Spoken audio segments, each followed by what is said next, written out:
Hello everyone, welcome back to our channel इकोस्पायर।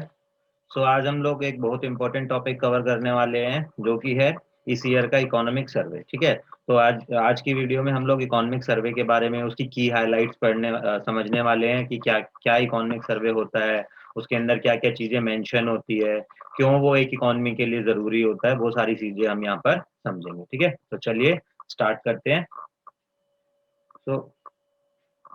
तो इस year का हमारे इकोनॉमिक सर्वे का कवर पेज जो है वो कुछ इस टाइप से प्रिंट हुआ है। तो चलिए हम समझते हैं कि इकोनॉमिक सर्वे क्या होता है। सबसे पहले वो समझते हैं। तो व्हाट इज इकोनॉमिक सर्वे? ठीक है, तो इकोनॉमिक सर्वे क्या होता है? ये हमारी इकोनॉमी का एक ऑफिशियल रिपोर्ट कार्ड होता है।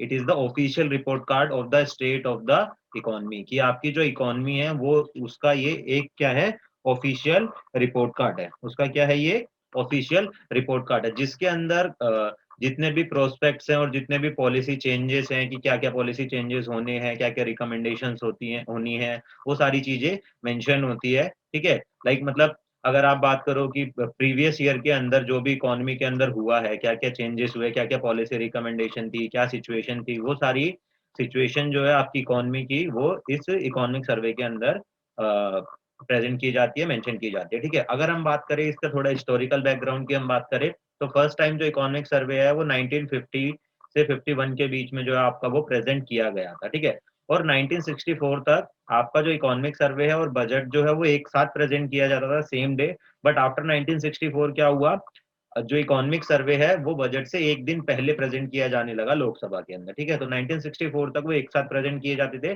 बट आफ्टर 1964 बजट एक दिन बाद प्रेजेंट होता है और उससे एक दिन पहले आपका जो है इकोनॉमिक सर्वे प्रेजेंट किया जाता है लोकसभा के अंदर। ठीक है, अब इसको प्रिपेयर कौन करता है? इसको प्रिपेयर करता है डिपार्टमेंट इकोनॉमिक अफेयर्स। ठीक है, मिनिस्ट्री ऑफ फाइनेंस का जो डिपार्टमेंट ऑफ इकोनॉमिक अफेयर्स है वो इसको प्रिपेयर करता है under the guidance of chief chief economic adviser. ठीक है, तो आपको ध्यान रखना है, और जो चीफ इकोनॉमिक एडवाइजर जो होता है वो सेक्रेटरी रैंक का एक ऑफिशियल होता है। और जो इकोनॉमिक सर्वे जो है, इकोनॉमिक सर्वे की अगर हम बात करें तो the Indian constitution neither binds the government to present the economic survey, nor is the government obliged to go with its recommendation. ठीक है, कि मतलब जो हमारा इंडियन कॉन्स्टिट्यूशन है वो ऐसा कुछ बाइंडिंग नहीं है उसकी कि जो हमारी कंट्री की जो गवर्नमेंट है उसको इकोनॉमिक सर्वे प्रेजेंट करना ही, या उसमें जो रिकमेंडेशन बताई गई है, रिकमेंडेशन जो मेंशन की गई है वो उन्हें माननी ही है, तो ऐसा कोई जरूरी नहीं है। ठीक है, तो ये चीज है। ओके, चलिए अब आगे चलते हैं। उसके बाद हम अब एक एक करके इकोनॉमिक सर्वे में सारे सेक्टर्स की बात करेंगे। सबसे पहले अगर हम अपने इकोनॉमिक सिचुएशन ऑफ इकोनॉमी की बात करें, स्टेट ऑफ इकोनॉमी की बात करते हैं, तो वो समझते हैं। तो यहाँ पर आप एक स्नैपशॉट देख सकते हो हमारी इकोनॉमिक कंडीशन का। ठीक है, तो स्नैपशॉट क्या बता रहा है आप यहाँ दे सकते हो। तो उसमें जो हम जीडीपी ग्रोथ रेट अपनी एक्सपेक्ट कर रहे हैं, ठीक है, अभी करंट फाइनेंशियल ईयर में वो हम एक्सपेक्ट कर रहे हैं 8 to 8.5 के बीच में। ठीक है, 8 to 8.5 के बीच में। वहीं आप देख सकते हो 2021 जो ईयर था उसके अंदर हमारी जीडीपी ग्रोथ रेट जो है वो कॉन्ट्रैक्ट हो गई थी, वो नेगेटिव में चली गई थी बिकॉज ऑफ पेंडेमिक। वहीं फिस्कल डेफिसिट की अगर आप बात करोगे तो वो 2021 में काफी हाई था, 9.2, बिकॉज ऑफ पेंडेमिक एक बहुत बड़ा रीजन था उसका, और अभी वो अप्रोक्सीमेटली 7% के आसपास, 6.8 के आसपास जो है वो चल रहा है। वहीं अगर आप इन्फ्लेशन की बात करो तो हमारा जो कंज्यूमर प्राइस इंडेक्स का अगर आप देखोगे वो 5.2 के पास है, और वहीं अगर आप WPI देखोगे वो 12.5। ठीक है, तो WPI इतना हाई क्यों है वो सारी चीजें हम आगे समझेंगे। वहीं अगर आप फॉरेन एक्सचेंज रिजर्व देखोगे तो वो कंटिन्यूअसली ग्रो हो रहा है, और अभी वो ये हमारे पास जो डाटा है ये दिसंबर एंड का है 2021 का, वहां पर वो 633 बिलियन के अराउंड था। सिमिलरली आप एग्रीकल्चर फॉरेस्ट्री में देख सकते हो, इंडस्ट्रियल ग्रोथ को आप देख सकते हो, देन सर्विसेज को देख सकते हो। ठीक है, चलिए अब एक एक करके समझते हैं।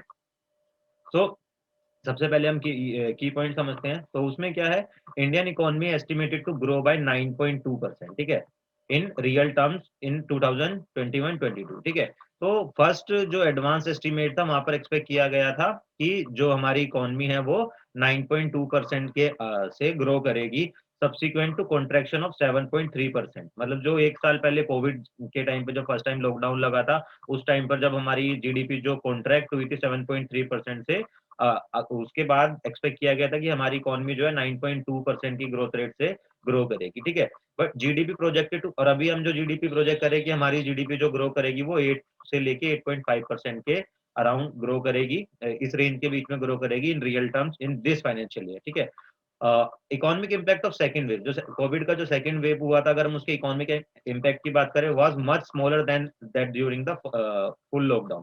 मतलब जो फर्स्ट टाइम जब फर्स्ट वेव जब आई थी, जब आपका फुल लॉकडाउन लगा था, उस टाइम पर जो इकोनॉमिक इम्पैक्ट था, और जो अभी सेकंड वेव वेव के टाइम पर जो इकोनॉमिक इम्पैक्ट था, तो सेकंड वेव के टाइम पे इकोनॉमिक इम्पैक्ट काफी कम था, लेकिन साथ ही जो हेल्थ इम्पैक्ट है वो काफी ज्यादा सीवियर थे। तो ओवरऑल इकोनॉमिक इम्पैक्ट की बात करें तो सेकंड वेव में इकोनॉमिक इम्पैक्ट काफी कम था एज कम्पेयर टू फर्स्ट में। ठीक है। वहीं अगर गवर्नमेंट के रिस्पॉन्सेज की आप बात करो, तो गवर्नमेंट की कुछ यूनिक रिस्पॉन्सेज थे, जैसे safety nets to cushion the impact on vulnerable section की, जो सबसे ज्यादा इम्पैक्टेड सेक्शन थे उनको कैसे सेफ्टी नेट प्रोवाइड करने हैं, उनके लिए कैसे उनकी हेल्प की जा सकती है, वो सारी चीजें इसमें की गई थी। ठीक है। और society and business sector, society के जो एंड बिजनेस सेक्टर के जो वल्नरेबल सेक्शन, उनको कैसे हेल्प प्रोवाइड की जा सकती है, and significant increase in the capital expenditure to spur growth and supply side reform. और एक significant amount of capital expenditure किया जाए कि जिससे ग्रोथ को प्रमोट किया जाए और सप्लाई साइड रिफॉर्म लेके आया जाए, जो कि लॉन्ग टर्म एक्सपेंशन में हेल्प करेंगे इकोनॉमी की। ठीक है। देन बजट के अंदर एक वर्ड यूज किया गया जिसको मैं बोला गया अगाइल अप्रोच। या अगाइल अप्रोच का मतलब क्या है? Is based on feedback loops. Feedback loops का मतलब क्या है? मतलब आप कह सकते हो कि गवर्नमेंट ने शॉर्ट टर्म मॉनिटरिंग की यहाँ पर बात की है, कि जो भी गवर्नमेंट अपनी पॉलिसीज बनाएगी, जो भी टारगेट्स बनाएगी, उनको शॉर्ट टर्म में मॉनिटरिंग, उनकी रियल टाइम मॉनिटरिंग की जाएगी। ठीक है। शॉर्ट पीरियड ऑफ टाइम में देखा जाएगा कि वो as per the standard move कर रहे हैं, नहीं कर रहे हैं। अगर नहीं कर रहे तो जो डेविएशन आ रही हैं वो क्यों आ रही है, उनको कैसे ठीक किया जा सकता है, वो सारी चीजें इसके अंदर बात की। तो जो रिस्पॉन्सेज होंगे वो फ्लेक्सिबल होंगे, वो रिजिड नहीं होंगे, उनके अंदर चेंजेस पॉसिबल हैं। ठीक है। तो ये सारी चीजें इसके अंदर बात की गई थी। Then short term policy responses can be tailored to an evolving situation rather than what some model may have predicted। मतलब शॉर्ट टर्म पॉलिसी जो होंगी वो क्या है कि वो फ्लेक्सिबल है, एज पर द नीड आप उनके अंदर चेंजेस कर सकते हो, जैसी जरूरत होगी उसके अकॉर्डिंग उसके अंदर चेंजेस किए जा सकते हैं। ठीक है। तो ये इसकी बात कर रहा है। Then government flexible and multi layered responses partly based on agile. Agile जैसा भी हमने समझा, फ्लेक्सिबल वो होगा, रिस्पॉन्सेज होंगे गवर्नमेंट के, और फीडबैक लूप्स होंगे, शॉर्ट टर्म मॉनिटरिंग वहां पर की जाएगी, that uses feedback loops and the use of 80 high frequency indicators. 80 indicators का यूज किया जाएगा, जिनके बेसिस पर चेक किया जाएगा। ठीक है। In an environment of extreme uncertainty, क्योंकि जो एनवायरमेंट, इकोनॉमिक एनवायरमेंट, उसके अंदर काफी अनसर्टेनिटी होती है, तो 80 इंडिकेटर्स का यूज किया जाएगा, जिनके बेसिस पे चेक किया जाएगा, मॉनिटरिंग की जाएगी। ठीक है। तो rather than pre-commit to a rigid response, Government of India opted to use a safety net for vulnerable section on one hand, and while responding iteratively based on the Bayesian updating on information। मतलब ये है कि आप ये कह सकते हो rigid responses ना रखकर गवर्नमेंट ने अपने, जो कि हमारा जो वल्नरेबल सेक्शन है, उनके लिए सेफ्टी नेट्स वगैरह की बात की है, कि उनको कैसे हेल्प प्रोवाइड की जा सकती है, कैसे उनका ध्यान रखा जा सकता है। वहीं अगर आप लास्ट ईयर के इकोनॉमिक सर्वे की बात करोगे, तो वहां पर जो स्ट्रेटेजी यूज की गई थी वो थी बारबल स्ट्रेटेजी। अभी बारबल स्ट्रेटेजी का क्या मतलब है? इसका मतलब है कि गवर्नमेंट ने अपने जो रिस्पॉन्सेज हैं वो कैसे तैयार किए थे, डिसीजन कैसे लेती थी। Basically it is based on information, कि जैसे जैसे गवर्नमेंट के पास इंफॉर्मेशन आ रही थी, क्योंकि कोविड के टाइम पर क्या था, कोविड के टाइम पर हमारे पास कोई कलेक्टिव इंफॉर्मेशन नहीं थी। ठीक है। तो जैसे जैसे टाइम बीत रहा था, वैसे वैसे इंफॉर्मेशन कलेक्ट हो रही, तो उसके बेसिस पर गवर्नमेंट जो अपने रिस्पॉन्सेज ले रही, अपने रिस्पॉन्सेज शो कर रही थी, अपने एक्शंस ले रही थी, तो उसे बोला गया था बारबल स्ट्रेटेजी। ठीक है। Then another unique distinguish feature of India's response has been emphasis on supply side reform. Government ने जो है वो सप्लाई साइड रिफॉर्म के ऊपर भी ध्यान दिया है, ना कि सिर्फ डिमांड मैनेजमेंट की, सिर्फ डिमांड मैनेजमेंट की बात की गई है, नहीं। तो उन्होंने सप्लाई साइड रिफॉर्म के ऊपर काफी ज्यादा ध्यान दिया है। देन सप्लाई साइड रिफॉर्म की अगर आप बात करो, तो उसमें जैसे कि deregulation of numerous sector, simplification of process, removal of legacy issues, retrospective tax, privatisation, production link incentives, PLI वगैरह। ठीक है। And so on. और वहीं अगर आप डिमांड साइड की बात करो, तो कंजम्पशन जो है वो एस्टिमेट किया गया था कि वो 7% से ग्रो करेगा। वहीं ग्रोस फिक्स कैपिटल फॉर्मेशन की अगर आप बात करो, तो वो 50% से, और एक्सपोर्ट बाय 16.5%। ठीक है। एंड इम्पोर्ट का वो देखा गया था 29.4%। यहाँ पर ये GFCF gross fix capital formation से बेसिकली आपका मतलब क्या है? It's investment. ठीक है। तो ये क्या होता है? इसका मतलब है इन्वेस्टमेंट से। ठीक है। तो ये है investment. Then combination of high foreign exchange reserve, sustain foreign direct investment, rising export earning, ये सारी जो चीजें हैं, जैसे high high foreign exchange reserve और हाई एफडीआई और राइजिंग एक्सपोर्ट अर्निंग, ये क्या है, it they will provide adequate buffer, मतलब गवर्नमेंट को एक फिस्कल स्पेस जो है ये प्रोवाइड करेंगे, ठीक है, जो कि against possible global liquidity tapering, की अगर ग्लोबल लेवल पर जो लिक्विडिटी है, जो मनी सप्लाई की अगर आप बात करो, वहां लिक्विडिटी में अगर कमी आती है, वहां से कुछ टेपरिंग होती है, तो उससे उसको फेस करने में ये सारी जो चीजें हैं गवर्नमेंट की हेल्प करेंगी, ठीक है। तो ये था। देन अगर हम फिजिकल डेवलपमेंट की बात करें इकोनॉमिक सर्वे में, वहां क्या हुआ है वो समझते हैं हम। तो सबसे पहले आप देखोगे कि तो गवर्नमेंट की जो रेवेन्यू रिसिप्ट है, वो आपकी जो है 67.2% से ग्रो की है ऑन ईयर बेसिस, ठीक है, जो कि एक्सपेक्ट किया गया था 9.6% से ग्रो करेगी, ठीक है। तो जो 2021-22 के बजट एस्टिमेट थे, ठीक है, तो अगर आप देखोगे कि वहां पर एक्सपेक्ट किया गया था कि 9.6% से वो ग्रो करेगी, लेकिन वो जो एक्चुअली में जो ग्रो किया है 67.2% से ग्रो किया, जो कि हमारी इकोनॉमी के लिए बहुत अच्छी बात है। वहीं अगर आप कैपेक्स की बात करो तो what is capex, capex is capital expenditure, ठीक है। तो कैपेक्स क्या है आपका, यहाँ पर कैपिटल एक्सपेंडिचर है, हैज ग्रोन बाय 13.5% और ईयर ऑन ईयर बेसिस, ठीक है। और जिसमें उसका फोकस जो मेजरली किसके ऊपर है, इंफ्रास्ट्रक्चर इंटेंसिव सेक्टर की, इंफ्रास्ट्रक्चर को डेवलप कैसे करना है। वहीं अगर आप रेवेन्यू कलेक्शन की बात करो and targeted expenditure policy has contain the fiscal deficit, physical deficit की अगर आप बात करो तो वो 46.2% पर कंटेन किया, जो अभी अगर आप करंटली बात करोगे तो वो 6.4 के अराउंड चल रहा है, ठीक है। वहीं अगर आप देखो with the enhance borrowing, government की अब बोरोइंग काफी ज्यादा इंक्रीज हुई है ड्यू टू कोविड-19 पेंडेमिक, ठीक है। The central government debt has gone up, वो काफी ज्यादा इंक्रीज हुआ है, जो पहले 49.1 था, अभी वो 59.3 तक पहुंच गया in GDP 2020-21, but is expected to follow a decline, और जिसमें एक्सपेक्ट किया जा रहा है कि ये जो है टाइम के साथ डिक्लाइन हो जाएगा। अगर ये जो बोरोइंग की गई है इसको डेवलपमेंट एक्टिविटीज में अच्छे से यूज किया जाता है, ठीक है, ऑप्टिमली यूज किया जाता है, तो हमारी इकोनॉमी के लिए वो काफी बेनिफिशियल होगा, तो ये इतनी प्रॉब्लम वाली बात नहीं है, अगर उसको एक ऑप्टिमल तरीके से यूज किया जाता है और उससे हमारा डेवलपमेंट एक्टिविटीज में यूज किया जाता है, ठीक है। चलिए, वहीं उसके बाद अगर आप देखोगे, देखते हो इंडिया कंजम्पशन स्टोरी इंटैक्ट, अगर वहाँ थर्ड वेव की भी अभी बात की जा रही है, तो उसके बाद भी हमारा जो कंजम्पशन है वो हैज ग्रोन 7% इन 2021-22, ठीक है। तो वो ठीक ये 7% ग्रोथ रेट से इंक्रीज कर रहा है। वहीं अगर आप बात करो physical support as well as the health responses cause the physical deficit, government को जो फिजिकल डेफिसिट हुआ है उसका का एक रीजन है फिजिकल सपोर्ट जो दिया गया है, और साथ ही में जो हेल्थ रिस्पॉन्सेज लिए गए हैं उसकी वजह से, ठीक है। देन जो ये स्टेटमेंट काफी इंपॉर्टेंट है, government has the physical capacity to maintain the support and ramp up the capital expenditure when required, ठीक है। तो अगर हम बात कर रहे हैं, ये बोल रहा है कि गवर्नमेंट के पास फिजिकल कैपेसिटी है, उनके पास फिजिकल स्पेस है, तो जब भी जरूरत पड़ेगी वो कैपिटल एक्सपेंडिचर करने के लिए तैयार है, उसमें उनको कोई प्रॉब्लम नहीं आने वाली है। तो अब एक्सटर्नल सेक्टर के बारे में समझते हैं, एक्सटर्नल सेक्टर के बारे में क्या बोल रहा है इकोनॉमिक सर्वे। तो सबसे पहले आप देखोगे कि जो मर्केंटाइज एक्सपोर्ट है, गुड्स एक्सपोर्ट की अगर आप बात कर रहे हो, ठीक है, वो क्या है, और वहीं अगर आप इम्पोर्ट की बात करें तो रिबाउंडेड स्ट्रांगली, तो मतलब प्री कोविड लेवल की अगर हम बात करें, पेंडेमिक से पहले जो सिचुएशन थी उस लेवल को जो है दोबारा हमारा जो ये गुड्स का एक्सपोर्ट है और इम्पोर्ट है वो हमारे प्री पेंडेमिक लेवल को क्या नाम है आपका पार कर चुका है, उसको क्रॉस कर चुका है, उसके पास पहुंच चुका है, ठीक है। तो अगर मर्केंडाइज एक्सपोर्ट की अगर आप बात करो तो वो 40 बिलियन को हमारा एक्सपोर्ट जो है हमारा 40 बिलियन के अराउंड उसको क्रॉस कर चुका है, ठीक है। अगर आप एक्सपोर्ट की बात करो, वहीं इम्पोर्ट की अगर आप बात करते हो तो वो भी जो है वो इंक्रीज हुआ है, ठीक है। वहीं अगर आप नेट कैपिटल फ्लो की बात करोगे तो नेट कैपिटल फ्लो जो है कि हमारे यहाँ पर कैपिटल फ्लो कितना हुआ है, इनफ्लो कितना हुआ है, वो भी आप देखोगे तो वो भी इंक्रीज हुआ है। इन फर्स्ट हाफ की अगर हम बात करें तो 65.6 बिलियन यूएस डॉलर था on account of continued flow foreign investment, जिसमें फॉरेन इन्वेस्टमेंट काफी आ रही है, ठीक है।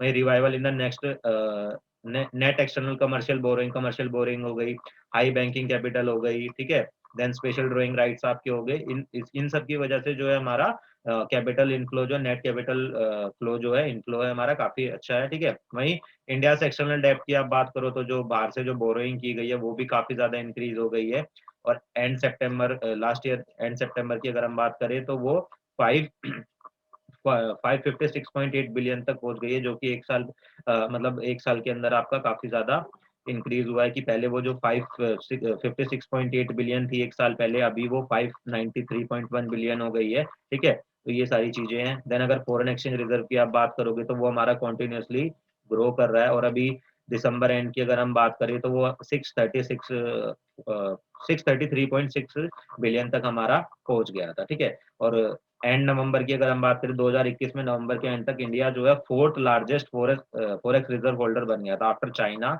Japan and Switzerland. तो इनके बाद फोर्थ रैंक पर जो है इंडिया आया था फॉरेन रिजर्व होल्डर के उसमें, ठीक है। देन अगर बैलेंस ऑफ पेमेंट की आप सिचुएशन की बात करो, फॉरेक्स रिजर्व की आप बात करो, तो फॉरेक्स रिजर्व आप देख सकते हो जैसे कि वो कॉन्टिन्यूसली क्या है वो इंक्रीज कर रहा है, ठीक है। और अभी वो अप्रोक्सीमेटली 634 बिलियंस के अराउंड पहुंच चुका है। तो ये कॉन्टिन्यूसली इंक्रीज कर रहा है हमारा फॉरेन एक्सचेंज रिजर्व। वहीं अगर आप बैलेंस ऑफ पेमेंट की बात करो तो अभी जो है हम करंट अकाउंट डेफिसिट में चल रहे हैं, ठीक है, सीएडी। तो ये CAD current account deficit, current account surplus क्या होता है, ठीक है। तो ये आप बैलेंस ऑफ पेमेंट को जब डिटेल में पढ़ेंगे वहां पर आप समझ सकते हैं, बट जनरली मैं आपको बता देता हूँ कि what is current account surplus और what is current account deficit. Current account surplus का मतलब क्या है कि करंट अकाउंट में जब आपकी जो रिसिप्ट्स हैं वो आपके करंट अकाउंट के जो एक्सपेंडिचर है, बेसिकली जो पेमेंट्स हो रही है उससे ज्यादा होती है तो आप कहते हो वो सरप्लस में है, और अगर एक्सपेंडिचर वाला पार्ट ज्यादा है रिसिप्ट से तो हम कहते हैं वो डेफिसिट में है, ठीक है। लास्ट ईयर की अगर आप बात करो तो लास्ट 17 ईयर्स में पहली बार ऐसा हुआ था कि हमारा जो करंट अकाउंट जो है वो सरप्लस में, ठीक है। तो ये ध्यान रखना आपको इम्पोर्टेंट है, ठीक है। तो पहली बार ऐसा हुआ था कि हमारा जो करंट अकाउंट जो है वो सरप्लस में था इन ईयर 2020-21 में, फर्स्ट टाइम लास्ट 17 ईयर्स में ऐसा पहली बार हुआ था। और अभी की हम बात करें तो हमारा करंट अकाउंट जो है वो डेफिसिट में, ठीक है, हमारा करंट अकाउंट डेफिसिट में। तो ये ध्यान रखना आप लोग। उसके बाद अगर हम टॉप 10 एक्सपोर्ट डेस्टिनेशंस की बात करते हैं तो आप देख सकते हो ये वो डेस्टिनेशंस है जहां पर लास्ट ईयर में इंडिया ने सबसे ज्यादा एक्सपोर्ट किया है, ठीक है। तो फर्स्ट रैंक पे है USA, then UAE, China, Bangladesh, Hong Kong. तो आप ये देख सकते हो, तो आप ये ध्यान रखना सबसे ज्यादा जो हुआ था वो यूएसए हुआ था, ठीक है, देन यूएई, फिर चाइना। तो ये आपको ध्यान रखना है, ठीक है। चलिए, ये वो एक्सपोर्ट डेस्टिनेशन और ये सारा जो डाटा दिया है परसेंटेज में कि कितना परसेंट किस कंट्री के साथ किया है, ओके।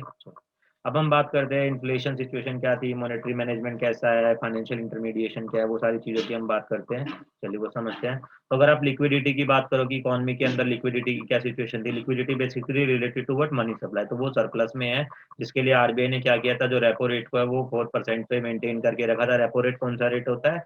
रेपो रेट वो रेट होता है जिस रेट पर जो कमर्शियल बैंक है वो आरबीआई से लोन लेते हैं फॉर शॉर्ट टर्म, ठीक है। तो लिक्विडिटी को मेंटेन करने के लिए आरबीआई ने उसको 4% पे बनाए रखा था 2021-22 में।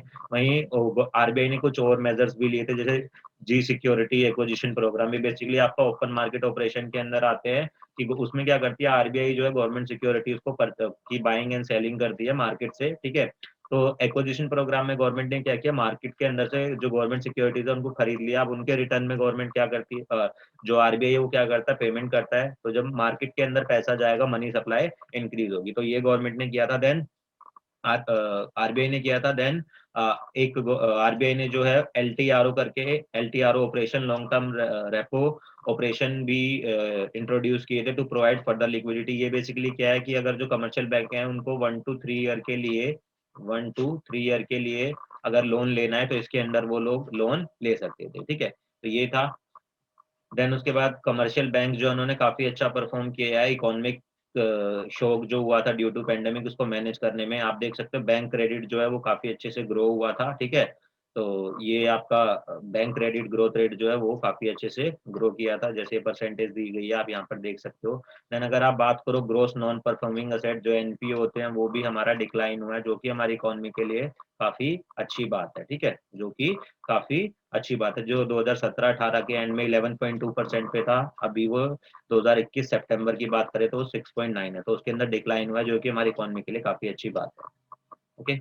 देन अगर आप बात करो India's banks are well capitalised and the overhang of NPA seems to have structurally decline. NPA की जैसे हमने बात की वो डिक्लाइन हो रहा है। तो एनपीए बेसिकली क्या होता है, इनको हम बोलते हैं नॉन परफॉर्मिंग असेट्स, उनको हम क्या बोलते हैं, नॉन परफॉर्मिंग असेट्स। तो एनपीए बेसिकली वो लोन्स होते हैं, वो बैड लोन्स आप कह सकते हो, वो होते हैं जिनके ऊपर 90 डेज तक ना तो कोई प्रीमियम पे किया गया है, ना ही उनका प्रिंसिपल अमाउंट जो है वो पे किया गया है। तो ऐसे जो लोन्स होते हैं उनको हम क्या कहते हैं, उनको हम कहते हैं एनपीए, ठीक है। और वहीं अगर आप देख सकते हो आईपीओ की अगर हम बात करें हमारी कंट्री के अंदर अप्रैल से लेकर नवंबर 2021 तक की बात करें तो आईपीओ जो है 75 कंपनी के आईपीओ लिस्ट हुए थे जिन्होंने ऑलमोस्ट आप कह सकते हो 89,000 करोड़ जो है फंड मोबिलाइज किया था। वहीं एज कम्पेयर टू सिर्फ 29 कंपनीज जो है लिस्ट हुई थी जिन्होंने 14,733 करोड़ रुपए जो है फंड मोबिलाइज किया था इन नवंबर। तो एक साल पहले सिर्फ 29 कंपनीज एंड आफ्टर 1 ईयर अगर आप बात कर रहे हो तो 75 कंपनी, जो कि काफी अच्छी बात है, जिसकी वजह से फंड मोबिलाइजेशन काफी हुआ था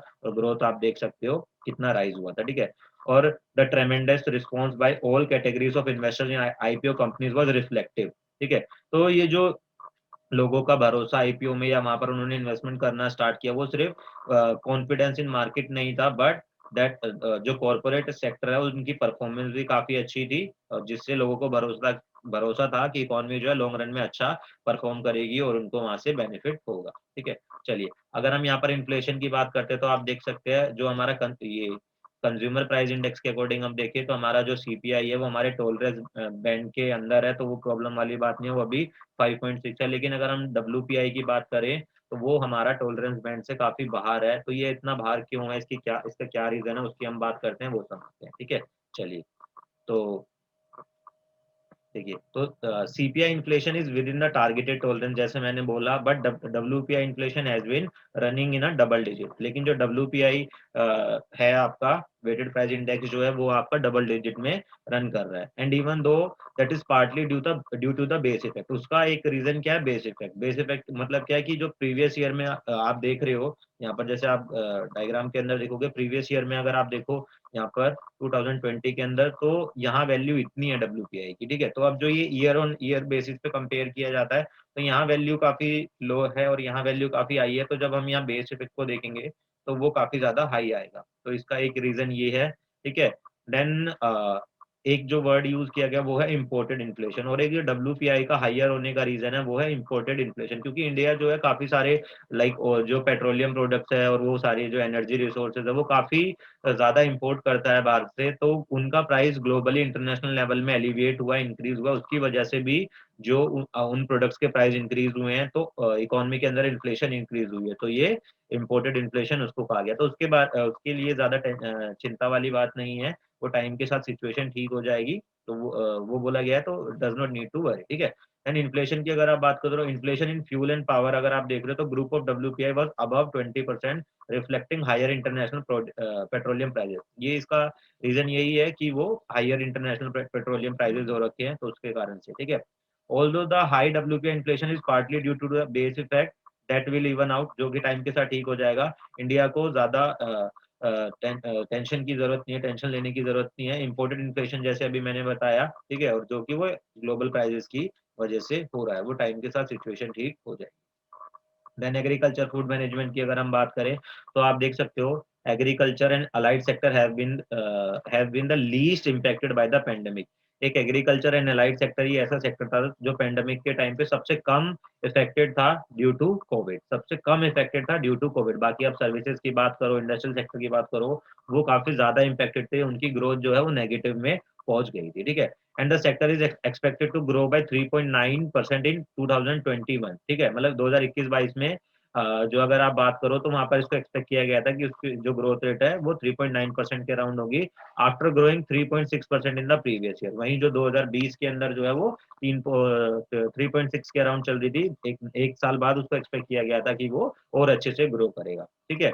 तो ये सारी चीजें थी। देन अलाइड सेक्टर की अगर आप बात करो, अलाइड सेक्टर में क्या क्या इंक्लूड, जैसे एनिमल हस्बेंड्री हो गया, डेयरी फार्मिंग आपकी होगी, फिशरीज हो गई, तो आर स्टेडली अमर्जिंग, टाइम के साथ साथ वो इंक्रीज हो रहे हैं, and to be the high growth sector, और उनमें हाई ग्रोथ सेक्टर उनको माना जा रहा है। And these are the major driver of overall growth in agriculture sector. Agriculture sector के अंदर जो ग्रोथ हो रही है उनके अंदर इनको मेजर ड्राइवर्स माना जा रहा है, इनका काफी ज्यादा रोल है, ठीक है। And taking advantage of the increase demand, staples की जो डिमांड इंक्रीज हुई है कोविड के टाइम पर, ठीक है, उसकी वजह से इंडिया का जो एग्रीकल्चर एक्सपोर्ट है वो काफी अच्छा परफॉर्म कर रहा है, and backed by an effective agricultural export policy, और उसको सपोर्ट मिला है जो इफेक्टिव एग्रीकल्चर एक्सपोर्ट पॉलिसी के जरिए, ठीक है। वहीं the export of agriculture and allied products grew by 23.2% to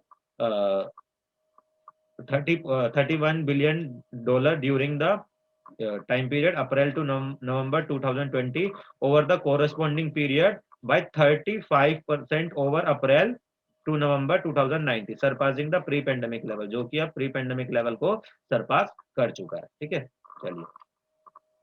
और अगर आप मिनिमम सपोर्ट प्राइस की बात करो, मिनिमम सपोर्ट प्राइस आपका एमएसपी जो होता है वो क्या होता है, बेसिकली गवर्नमेंट जो है एक सपोर्ट प्राइस अनाउंस करती है, गारंटी देती है फार्मर्स को कि आपका जो प्रोडक्ट है इस मिनिमम प्राइस पर तो हम खरीदेंगे। मार्केट में अगर आपका बिकता है तो आप वहां पर उसको सेल कर दीजिए, बट अगर नहीं बिकता तो आप हमारे पास इसको लेके आ सकते हैं और हम आपको ये मिनिमम प्राइस देंगे, जो कि basically it is being used to promote crop diversification. Crop diversification के लिए भी ये यूज किया जाता है। ठीक है, अभी गवर्नमेंट क्या कर रही है, government is encouraging farmer to shift from cultivation to rice and wheat to pulses and oil seeds. अभी ज्यादातर जो फार्मर्स हमारी इकोनॉमी के अंदर राइस एंड व्हीट प्रोड्यूस करते हैं, ठीक है, और इन्हीं पर एमएसपी दिया जाता है। अभी गवर्नमेंट क्या कह रही है, आप अपना कल्टीवेशन शिफ्ट कीजिए पल्सेज एंड ऑयल सीड की तरफ, क्योंकि हमारी जो इन दोनों प्रोडक्ट की काफी डिपेंडेंस है, हम इम्पोर्ट पे काफी डिपेंडेंट है। Like pulses and oil seeds हम काफी ज्यादा बाहर से इम्पोर्ट करते हैं। अगर हम शिफ्ट करते हैं अपने पैटर्न को तो हमें बाहर से इम्पोर्ट करने की उतनी जरूरत नहीं पड़ेगी, हमारा जो डिपेंडेंस है वो रिड्यूस होगा। ठीक है, so recently government has been prioritizing increasing production of pulses and oil seeding through area expansion, productivity through high yield variety seeds and MSP support and procurement। तो ये सारी चीजें करने के लिए गवर्नमेंट तैयार है, प्रमोट करने के लिए उनको। And shift in cultivation toward pulses would also enable the government to maintain realistic buffer stock। realistic buffer stock का मतलब क्या है, अभी ज्यादातर जो है राइस एंड व्हीट प्रोड्यूस किया जाता है, वो काफी ह्यूज अमाउंट में प्रोड्यूस हो जाता है, गवर्नमेंट उसको खरीद के रख लेती है, अपने गोडाउन्स में रखती है, वहां पर उनकी मेंटेनेंस सही से नहीं हो पाती, बारिश के टाइम पर वो काफी ज्यादा खराब हो जाते हैं, तो वो वैसे भी यूजफुल नहीं रहते। और जैसे हमारी पल्सेज और ऑयल सीड्स की हमें जरूरत है, उन्हें हम बाहर से इम्पोर्ट कर रहे हैं, तो अगर हम कल्टीवेशन शिफ्ट करते हैं तो हम एक रियलिस्टिक बफर स्टॉक मेंटेन कर सकते हैं, हम बाहर से इम्पोर्ट करने की जरूरत नहीं होगी, और हमारा सामान जो है, जो हमारे क्रॉप्स है या जो लाइक आप कह सकते हो जो भी क्रॉप्स है प्रोड्यूस हुए हैं, जो गवर्नमेंट ने खरीदे हैं, वो ज्यादा खराब भी नहीं है। ठीक है, चलिए। Then government facilitated food processing through various measure of infrastructure development. Food processing के लिए गवर्नमेंट ने काफी फैसिलिटेट कर रही है, बेसिकली इंफ्रास्ट्रक्चर डेवलपमेंट के जरिए, ट्रांसपोर्टेशन को सब्सिडाइज करके, and support for formation of micro food enterprises, की माइक्रो फूड एंटरप्राइजेस को फॉर्मेशन करके उनका कैसे किया जा सकता है, कि लाइक कोई अचार का बिजनेस कर रहा है तो उसको कैसे पैक किया जा सकता है, किस तरीके से उन सारी चीजें की जा सकती हैं। देन अगर आप बात करो, India run one of the largest food management programme in the world. World के अंदर one of the largest food management programme जो है इंडिया रन करता है। ठीक है, तो अगर आप देखोगे government has further extended the coverage of food security. Food security के लिए गवर्नमेंट ने पीएम गरीब कल्याण योजना जो है वो अनाउंस की थी 2020 के अंदर, जिसके अंदर अन्न योजना लेके आई गई थी, ये फूड सिक्योरिटी के लिए था। ठीक है, चलिए। अगर हम इंडस्ट्री की, इंफ्रास्ट्रक्चर की और सर्विसेज की बात करते हैं, उनकी क्या सिचुएशन थी वो समझते हैं। ठीक है, अगर आप इंडस्ट्रियल ग्रोथ की बात करोगे तो फाइनेंशियल ईयर 2022 अभी करंट जो है उसके अंदर एक्सपेक्ट किया गया है कि भाई ये इतना ग्रो करेगा। ठीक है, वहीं आईआईपीज की अगर आप बात करते हो तो 17.4% ईयर ऑन ईयर बेसिस पे किया गया है, as compare to -15.3% in the 2020। ठीक है, 2020 के अंदर माइनस में था, अभी उसको पॉजिटिव ग्रोथ रेट एक्सपेक्ट किया जा रहा है। इसका बहुत बड़ा रीजन क्या है कि 2020 के टाइम पर अगर आप देखो तो वहां पर क्या था, पेंडेमिक था, जो आपका टूरिज्म सेक्टर हो गया, ट्रेड सेक्टर आपका जो हो गया, ठीक है, ये सारे आपके ऐसे सेक्टर है जो कि मतलब काफी लार्जली अफेक्टेड थे ड्यू टू पेंडेमिक, क्योंकि इनके अंदर जो ह्यूमन इंटरेक्शन है वो सबसे ज्यादा था, तो इनकी जो ग्रोथ आप कह सकते हो नेगेटिव में थी। अभी एक्सपेक्ट किया जा रहा है कि सिचुएशन ठीक होगी, रिकवरी होगी इकोनॉमी की, तो वो पॉजिटिवली ग्रो करेगा। ठीक है, an introduction of PLI major boost provided to infrastructure both physically and digitally along with a measure to reduce transaction cost, improve ease of doing business, would support the pace of recovery। ये वो सारी चीजें हैं जो recovery को हमारे उसकी rate को अच्छे से सपोर्ट करेंगे। देन सप्लाई साइड रिफॉर्म्स हो गए, आपका कैपिटल एक्सपेंडिचर हो गया, export to big growth driver for next financial year का, जो हमारा नेक्स्ट फाइनेंशियल ईयर है ये अभी 2022 वाला, उसके लिए ये क्या होंगे, ये सारे एक ड्राइवर के तौर पर काम करेंगे, काफी हेल्प करेंगे इकोनॉमी को रिकवर करने। ठीक है, then in order to achieve GDP 5 trillion economy का जो हमारा टारगेट है 2025 तक, उसको अचीव करने के लिए गवर्नमेंट को 1.4 ट्रिलियन ओवर दीज ईयर्स जो इंफ्रास्ट्रक्चर पे खर्च करने की जरूरत है। वहीं अगर आप, जो कि काफी डिफिकल्ट टास्क है, ठीक है, तो वहीं अगर आप देखोगे 2008 से 17 के बीच अगर आप बात करो तो सिर्फ 1.1 ट्रिलियन जो है इंफ्रास्ट्रक्चर पे खर्च हुआ है। वहीं अगर हम ऑलरेडी 2022 में है, 3 साल हमारे पास है, 3 साल में हमें 1.4 ट्रिलियन जो है वो खर्च करना पड़ेगा अगर हमें 5 ये टारगेट अचीव करना है तो, ठीक है। तो ये चीज थी। Then national infrastructure pipeline was launch with project infrastructure investment, जिसमें ये 111 लाख करोड़ का जो है इंफ्रास्ट्रक्चर इन्वेस्टमेंट की बात की गई थी ड्यूरिंग, कि मतलब 2020 से 25 के बीच में इतना इंफ्रास्ट्रक्चर के ऊपर खर्च किया जाएगा, जिसको बोला गया नेशनल इंफ्रास्ट्रक्चर पाइपलाइन, एनआईपी, ठीक है। Okay, to provide world class infrastructure across the country and to improve the standard of living of all the citizen। भाई अब कैपिटल एक्सपेंडिचर की बात करते हैं रेलवे के अंदर, तो अभी जो ऑनगोइंग फाइनेंशियल ईयर है उसके अंदर अगर आप बात करते हो तो 2.1 लाख करोड़ के आसपास जो है आपका हो रहा है, ठीक है। वहीं अगर आप बात करते हो 2014 वाले लेवल पे, तो 2014 वाले लेवल पे जो है वो कितना था, वो आपका 45,000 करोड़ जो कि आपका काफी कम था, और उसके कंपैरिजन में अगर आप देखते हो तो अभी जो है वो इतना है, ठीक है। एंड देन रोड कंस्ट्रक्शन की अगर आप बात करते हो तो पर डे रोड कंस्ट्रक्शन की अगर आप बात करें तो वो अभी 36.5 किलोमीटर पर डे है, जो कि एक साल पहले अगर आप बात करते हो तो वो कितना था, 28 किलोमीटर पर डे, तो कि जो कि हमारी इकोनॉमी के लिए काफी अच्छी बात, ठीक है। ओके, देन सर्विस सेक्टर की अगर आप बात करो तो एस्टिमेट किया गया कि वो 8.2% से ग्रो करेगा, ठीक है, जो कि पहले कॉन्ट्रैक्शन में था, जैसे मैंने बताया टूरिज्म और ट्रेड वगैरह की वजह से, जहाँ पर ह्यूमन इंटरेक्शन काफी ज्यादा था, ह्यूमन इन्वॉल्वमेंट काफी ज्यादा था, ठीक है। And gross value added of services cross pre pandemic level in July September. जो सर्विसेज सेक्टर का ग्रोस वैल्यू एडेड है वो क्रॉस कर चुका है अपने प्री पेंडेमिक लेवल को, बट अभी भी जैसे टूरिज्म और ट्रेड वाले हैं वहाँ पर काफी ज्यादा वो अभी भी डेवलपमेंट की वहाँ पर जरूरत है, ठीक है। लाइक ट्रेड हो गया, ट्रांसपोर्ट हो गया, ये सारी चीजें pre pandemic. And services export की अगर आप बात करो तो अपने प्री पेंडेमिक लेवल को सरपास कर चुका है। वहीं अगर आप देखोगे service sector received over 16.7 billion FDI, उसके अंदर काफी ज्यादा एफडीआई हमारा आया है, ठीक है, विच अकाउंट ऑलमोस्ट 54% की, जितना भी टोटल एफडीआई इंडिया के अंदर आ रहा है उसका 54% सर्विसेज के अंदर आ रहा है, ठीक है। एंड मेजर गवर्नमेंट रिफॉर्म अगर आप बात करो, removing of telecom regulation in IT BPO sector, opening of space sector to provide private players, ठीक है। स्टार्टअप की आप बात करो तो वो काफी इंक्रीज हुए हैं, इंक्रीज टू ओवर 14,000, 14,000 से ज्यादा 2021-22 में, जो कि पहले सिर्फ 733 थे 2016-17 तक, ठीक है।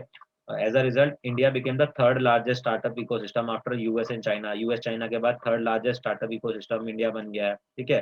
For the record of 44 Indian startup have achieved unicorn status. Unicorn status का मतलब क्या है, जिनकी नेट वर्थ जो है वो 1 बिलियन से क्रॉस हो जाती है, उनको हम यूनिकॉर्न स्टेटस में लेके आते हैं। तो 2021 के अंदर ऐसे 44 स्टार्टअप थे जो वो क्रॉस किया है।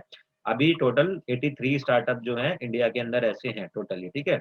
Most of these are in the services sector, जिनमें ज्यादातर जो है आपकी कहाँ पर है, सर्विसेज सेक्टर के अंदर। अगर आप ये रिसर्च एंड डेवलपमेंट की बात करो, पेटेंट टाइप टेकन की बात करो, कि जब स्टार्टअप किया जाता है वहां पर कोई पेटेंट कराना है, तो आप देख सकते हो इंडिया के अंदर 42 मंथ्स का टाइम लगता है, काफी डिले जो होता है, ठीक है। वहीं अगर आप रशिया के अंदर देखो तो वहां पर सिर्फ 4.1 मंथ का टाइम लगता है, तो हमारे इंडिया के अंदर काफी ज्यादा है, ठीक है। पहले और भी ज्यादा था, अभी इसको रिड्यूस किया गया, आगे आने वाले टाइम में इसको ओवरकम किया जाएगा। तो highlighting India's low expenditure on R&D activities as one of the key reason for relatively low low patent. तो इंडिया के अंदर जो लो पेटेंट होते हैं उसका एक बहुत बड़ा रीजन ये भी है कि वहाँ पर काफी लो एक्सपेंडिचर है और टाइम काफी ज्यादा लगता है। And most of the India startup are in IT, knowledge based sector, services sector के अंदर ही ज्यादा है। Intellectual property specially patent are the key to this knowledge based economy, ठीक है। तो ये सारे एक की के तौर पर इनके लिए काम करते हैं। Then low patent in India, India के अंदर जो सिचुएशन है बेसिकली आप कह सकते हो वो लो है, टाइम ज्यादा लगता है, कॉम्प्लेक्सिटी बहुत ज्यादा है, और एक्सपेंडिचर वहां पर सही तरीके से नहीं किया जाता। चलिए, तो अब ये स्टैंडर्डाइज फ्रेमवर्क की बात की गई है for cross border insolvency. Like मतलब अगर कोई इंडिविजुअल है या कोई इंस्टीट्यूशन है, वो एक लाइक हमारी इकोनॉमी के अंदर लोन लेता है और बैंकरप्सी हो जाती है, वो लोन नहीं दे पाता, और उसकी असेट्स हैं क्रॉस बॉर्डर दूसरे नेशंस में भी है, तो उनसे कैसे ट्रीट करना है, किस तरीके से उसको मैनेज करना है, उसकी बात की गई थी, ठीक है। तो जो हमारा IBC इंसॉल्वेंसी बैंक कोड है 2016, वो इसके बारे में कुछ ऐसा बताता नहीं है, ठीक है, कि कैसे उनसे डील किया जाए। तो ये जो हमारा जो सर्वे है वो रिकमेंड करता है कि adoption of the united national commission और international trade law UNCITRAL जिसको कहा जाता है, कि उसके अंदर कुछ मॉडिफिकेशन करके अपनी कंट्री के अकॉर्डिंग, इंडियन कंटेक्स्ट के अकॉर्डिंग उसको अडॉप्ट किया जाए, ठीक है। तो यूएन सिट्राल जो है cross border insolvency 1997 has emerged the most widely accepted legal, इसको काफी ज्यादा लीगली एक्सेप्ट किया गया है। अभी की बात करें तो 49 कंट्रीज जो है इसको ऑलरेडी अडॉप्ट कर चुकी हैं, जैसे US, UK, south Africa, Korea, Singapore etcetera, ठीक है। और सोशल इंफ्रास्ट्रक्चर और एम्प्लॉयमेंट की अगर हम बात करें तो उसको समझते हैं। तो आप यहाँ पर देख सकते हो कि कोविड-19 वैक्सीन की अगर हम बात करें तो वो जो कवरेज है वो 158 करोड़ के आसपास पहुंच चुकी है जनवरी में, ठीक है। 16 जनवरी 2020 इस ईयर के जनवरी में, अभी वो और इंक्रीज हो गई होगी। तो with revival of economy, employment indicator bounce back to pre pandemic level, और जो हमारे एम्प्लॉयमेंट इंडिकेटर और प्री पेंडेमिक लेवल पर पहुंच चुके हैं ड्यूरिंग लास्ट क्वार्टर, जो 2020-21 जो हमारा ईयर था उसके अंदर लास्ट क्वार्टर में वो प्री पेंडेमिक लेवल पर पहुंच गए हैं। वहीं पीएफएलएस की अगर आप बात करो उसके according, employment in urban sector affected by the pandemic has recover to almost to pre pandemic, जो अर्बन सेक्टर के अंदर जो एम्प्लॉयमेंट था वो प्री पेंडेमिक लेवल पर पहुंच चुका है, ये बात कर रहा है, ठीक है।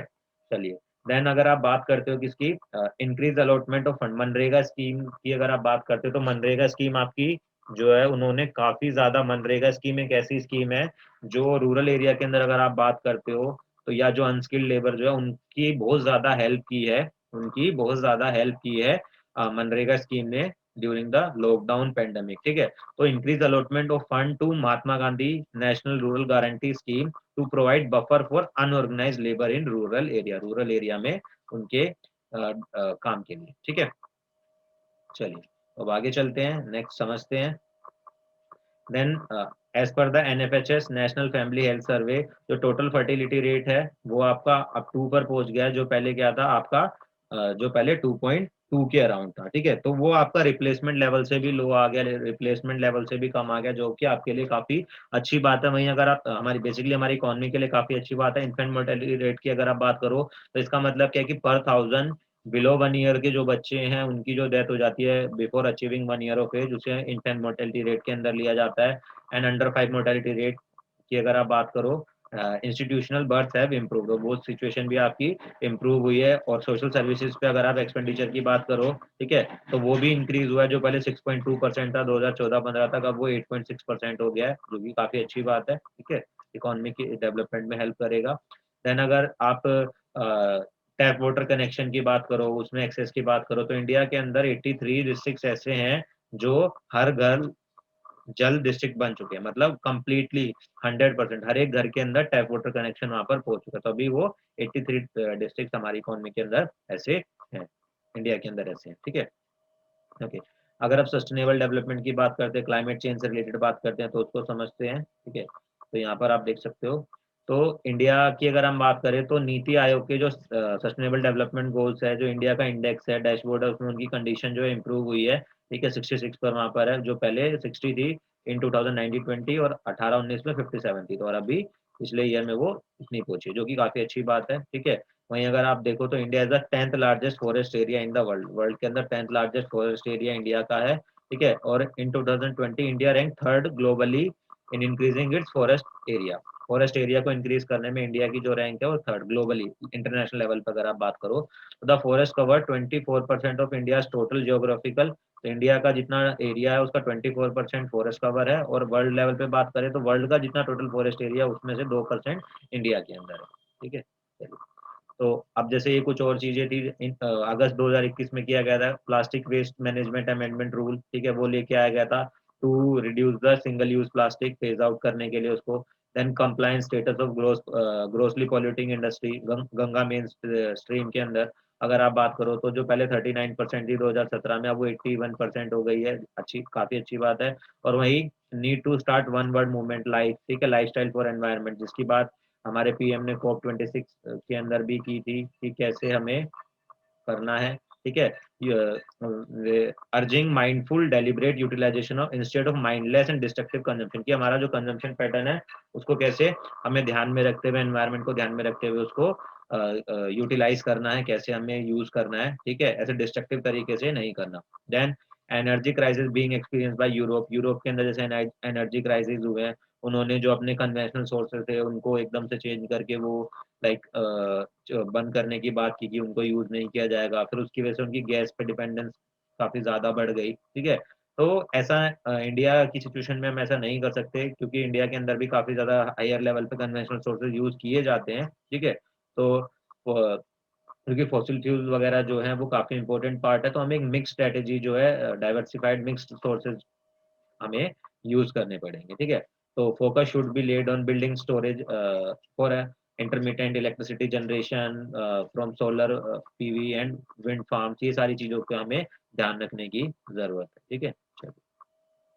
और सर्वे जो है हमारा उसने has fact that the demand measure alone will not provide, कि आप सिर्फ डिमांड सेक्टर की बात, डिमांड साइड की बात करो, सिर्फ उससे आपको सॉल्यूशन नहीं मिलेगा। दिस इज जैसे कि this is based mainly on the fact that wide variety of factors such as consumer behaviour, technological development, geopolitics, supply chain, climate change could interact in unpredictable way, ठीक है। And India will need to develop a supply side strategy, तो इसीलिए India को जो है supply side strategy भी develop करने की जरूरत है, क्योंकि ये सारी चीजें बहुत अनसर्टेन वे में परफॉर्म करती है, ठीक है। To deal with the long term unpredictability of post Covid world, की कोविड के बाद की बात करें तो जो लॉन्ग टर्म में कैसे हमें डेवलप करना है, उसके लिए सप्लाई साइड वाली स्ट्रेटेजी बहुत जरूरी है, ठीक है। तो the survey says that in the context of macro economic stability indicator, vaccination programme को सिर्फ हमें हेल्थ के जरिए से नहीं देखना चाहिए, हमें इस तरीके से भी देखना चाहिए कि जो वैक्सीनेशन है वो हमें हमारी इकोनॉमिक ग्रोथ को रिकवर करने में भी हेल्प करेगी, क्योंकि जब वैक्सीनेशन सभी लोगों को लगेगा, ठीक है, तो उससे क्या होगा, वो हेल्दी रहेंगे तो वो अपना बेटर कंट्रीब्यूशन दे पाएंगे इकोनॉमिक एक्टिविटी में, जिससे इनकम जनरेशन होगी, इन्वेस्टमेंट होगी, एग्रीगेट डिमांड इंप्रूव होगा, तो जिससे हमारी इकोनॉमी अच्छे से क्या है, रिकवर करेगी, ठीक है। Then this projection is based on the assumption that there will be no further deliberating pandemic related economic disruption, ये अज्यूम किया गया है कि आगे ऐसी कोई डिस्ट्रप्शन नहीं होगी, मॉनसून भी अच्छा रहेगा, ग्लोबल लिक्विडिटी जो प्रॉब्लम चल रही है वो भी टाइम के साथ ठीक हो जाएगी, ठीक है।